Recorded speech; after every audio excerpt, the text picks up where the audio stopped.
Cops humiliated black twin brothers at gas station. Minutes later, FBI badge and judge seat revealed. The police officer had already taken the twins' car keys when one of the brothers quietly said, "Officer, please don't treat us like criminals. We're just trying to get home."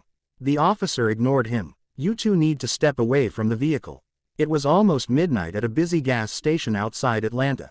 The brothers, Marcus and Michael Carter, stood beside their old black sedan while two police officers searched the trunk.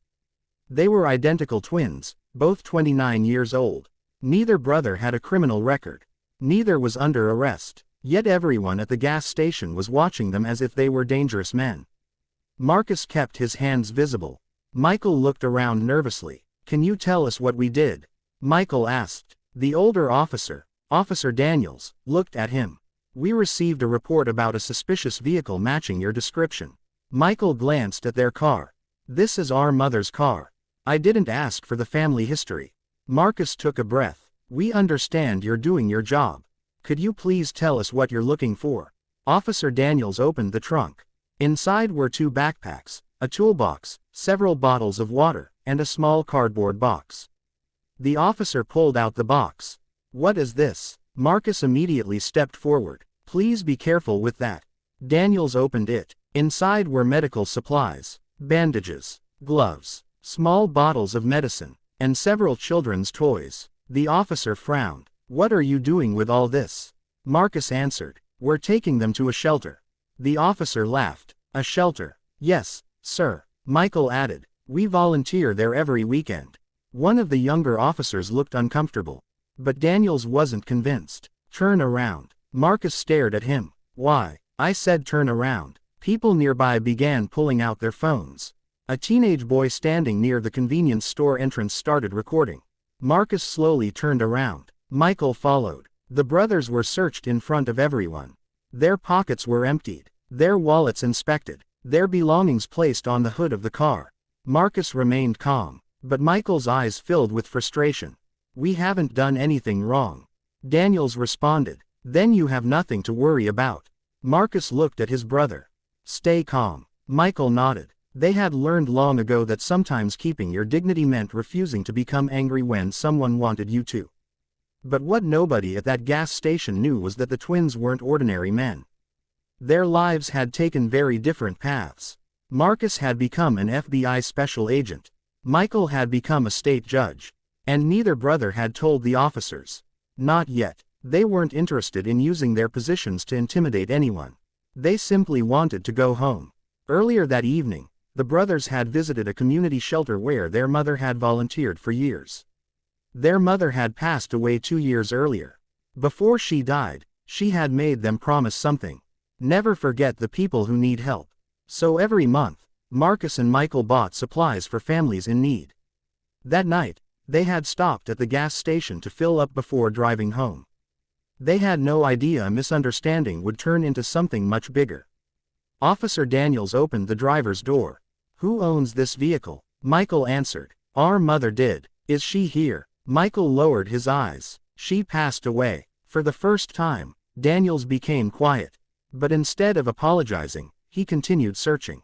Then he noticed a small envelope inside the glove compartment. He pulled it out. "What's this?" Marcus looked at it. "That's personal." Daniels opened it anyway. Inside was a photograph of the twins with their mother. On the back were her handwritten words. "My boys. Keep helping people." The younger officer looked away. The situation suddenly felt different. But then Daniels found something else. A black identification wallet. He opened it. His expression changed instantly. Inside was an FBI badge. Daniels froze. He looked at Marcus. Then back at the badge. "Agent Carter." Marcus quietly nodded. The gas station became silent. The officer's face went pale. "You're FBI?" "Yes." Daniels looked at Michael. "And you?" Michael reached into his wallet. He slowly pulled out his identification. The officer stared at it. "State Superior Court Judge, Michael Carter." Nobody spoke. The teenage boy recording everything lowered his phone in disbelief. One woman near the pumps whispered, "Those are brothers." The younger officer immediately stepped back. Daniels looked embarrassed. "Why didn't you tell us who you were?" Marcus answered calmly, Because I didn't think my job should matter. Daniels stared at him. Marcus continued. You stopped us because you thought we looked suspicious. That's your job to investigate. Michael stepped forward. But humiliating innocent people isn't part of the job. The words hit harder than shouting ever could. Daniels looked at the supplies on the hood. The toys. The medicine. The photograph. Then he realized something. The twins weren't transporting stolen goods. They had been helping people. Michael noticed the younger officer's expression. He turned toward him. Are you okay? The officer looked surprised. Me? Yes. Why? Michael smiled. Because you look like you wish you could change what happened. The young officer nodded. I do. Michael extended his hand. Then learn from it. The officer shook his hand. Marcus looked at Daniels. I don't want you punished. Daniels looked shocked. After what happened? Marcus nodded. Yes. Why? Marcus glanced at his brother. Then at the photograph of their mother. Because my mother taught us that humiliating someone doesn't make you stronger. Michael added. Accountability should make people better, not destroy them. Daniels lowered his head. I owe you both an apology. Marcus nodded. Apology accepted. But then something unexpected happened. The teenage boy who had been recording approached them. Mr. Carter. Marcus turned. Yes, I recorded everything. Marcus smiled. I figured you did. I posted it. Michael looked concerned. You posted it? The boy nodded. It already has thousands of views. Within hours, the video spread across social media. People weren't just talking about the police stop. They were talking about the twins' response. Thousands of comments appeared. Some demanded consequences for the officers. Others praised Marcus and Michael for refusing to respond with hatred. The next morning, the police department announced an internal review. Officer Daniels publicly apologized, but Marcus and Michael asked the department to do something different. Don't just punish one officer, Marcus said. Improve the training. They asked for better training on respectful encounters, de-escalation, and treating people with dignity. The department agreed. Weeks later, the gas station hosted a community meeting. Police officers sat beside residents. Community leaders spoke. Families asked questions. And Marcus and Michael sat in the front row. Marcus stood up. I know what happened to us was painful. He looked around the room. But we don't want this meeting to become about two brothers and two officers. We want it to become about what happens next. Michael stood beside him. Because every person deserves to be treated with dignity. The room became quiet. Then Officer Daniels stood. He walked toward the brothers. I was wrong. Marcus listened. Daniels continued. I let assumptions become conclusions. He turned toward the community. I can't change what happened that night. But I can make sure I never repeat it. Marcus extended his hand. Daniels shook it. The room applauded. Months later, Marcus and Michael expanded their mother's charity. They named it the Keep Helping Foundation.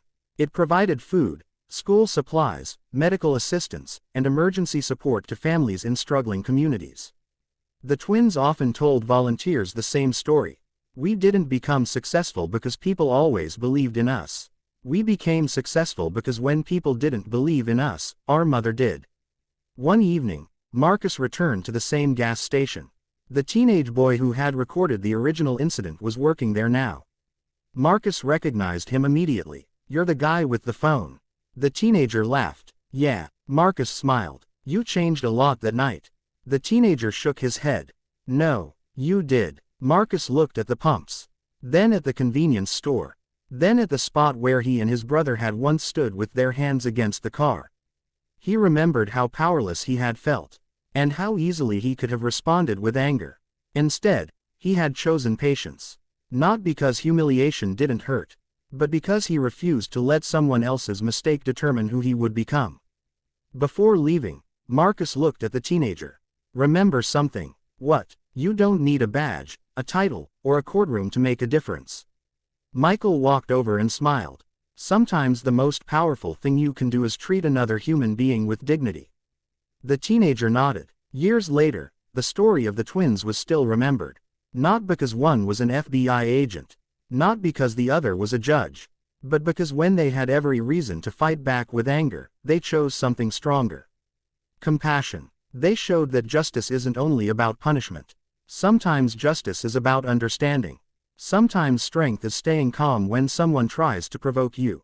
And sometimes one act of kindness can turn a painful moment into the beginning of something beautiful. The twins never forgot their mother's final lesson. Keep helping people, especially when nobody is watching. And from that night forward, Marcus and Michael made sure they lived by it. Because titles can earn respect. Badges can carry authority. A judge's seat can command a courtroom. But in the end, the greatest measure of a person isn't the power they possess. It's how they treat people who have none.